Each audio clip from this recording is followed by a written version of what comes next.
घोषा भाषण थिला सेमानकर केवल जहाँ लेखा जाइथा से माने पोषा सुआ आ घोषा भाषण ही कहंती नजे तांकर प्रतिक्रिया उपमुख्यमंत्री दुई जनकर प्रतिक्रिया देखा मिलता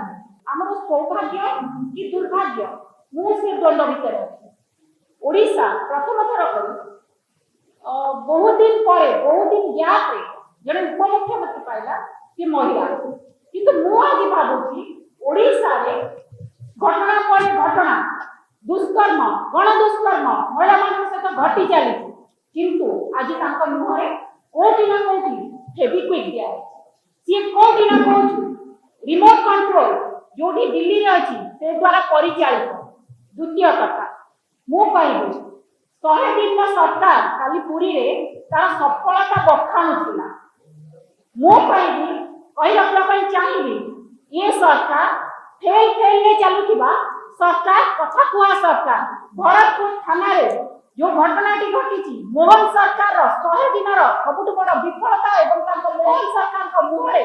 काली बोला जाइछि याठू बड़ दुर्भाग्यर कथा किछि थाई न पारे आ गोटे कथा उपमुख्यमंत्री केवी सिंहदेव जेतबळे सरकार को आसिला रे प्रथम आसीबा परे प्रथम सभा रे कहिथिले ए पुलिस प्रशासन बाबूराज मानकु केमति काम करा जाय सेटा ए सरकार को बड़े बेस भलो मु प्रश्न करबा पई चाहूची आज एठी पुलिस प्रशासन को बाबूराज को काम करे बाय केवी सिंह कोड़े गले बोध हुए तांकर भाषण खंपा माटियार शब्द बेसी थिला परी कुआ जे पोषा